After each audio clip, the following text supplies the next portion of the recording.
Bismillahirrahmanirrahim. Assalamu alaikum, dear students. Our current session focuses on the introduction to teaching speaking in a language classroom. I hope and expect by the end of this session you would have some understanding of the significance of teaching speaking in a language classroom. Well, my dear students, when we look at the practices of teaching globally, we can understand that in today's English classrooms, language learners are often found sitting in pairs and groups, talking to each other and working either in pairs or in groups. Such kind of activities help them gain confidence and fluency when it comes to speech.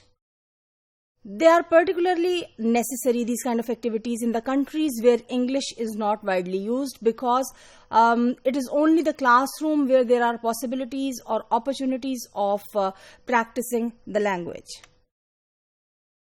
Now, this practice is based on the assumption that through frequent practice with their peers, with their class fellows, learners will transfer speaking skills from the classroom to the real life.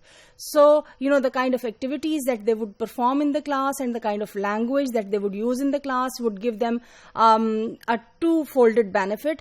One, that they would gain fluency through that because of the practice that they would get. And secondly, they would gain confidence to translate this practice into their real world tasks, or when they would perform certain roles in their real life, they would be able to use this language. So apart from this direct method where they would get drills in the language classroom, or they would get regular practice in the classroom in L2, there are other ways, there are other approaches that are also identified. Direct or controlled approach is significant in this regard, in which learners focus on getting the forms of the language right through direct instruction that itself is given in L2, and the focus is on the pronunciation and the speaking fluency. It was common before communicative language teaching methods took over this direct method. New understandings of the relevance of discourse analysis and the features of spoken English have resulted in an expansion of the scope of this controlled approach or this direct approach towards teaching speaking. Now, this expanded approach, informed in part by genre theory, introduces learners to a variety of spoken texts that are taken from different genres and that are related to their respective discourse structures through direct teaching of language and discourse knowledge that is needed for successful oral communication in a particular field or subfield or in a particular genre.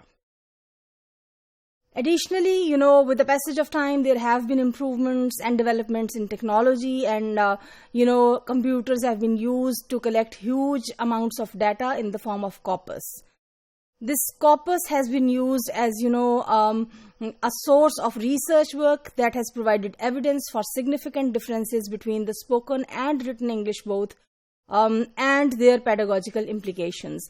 Now, practically, when a lot of data is collected from, different real-life sources and resources, comparisons and contrasts of this data that is taken in the form of corpora, it becomes easy to understand what are the similarities and what are the dissimilarities in the spoken discourse and the written discourse. So, my dear students, there are compelling reasons why a methodology or teaching speaking today would need to move away from a model that would be based entirely on written language to ensure that the language that the second language learners develop is natural and reflects the ways English is spoken in real life. What it means is that to teach spoken English today, examples, evidences, practices, activities, and tasks, all of these need to be based on the spoken activities or on the spoken perspectives of language teaching and learning, and written language cannot be a suitable or adequate source for the teaching of speaking of English.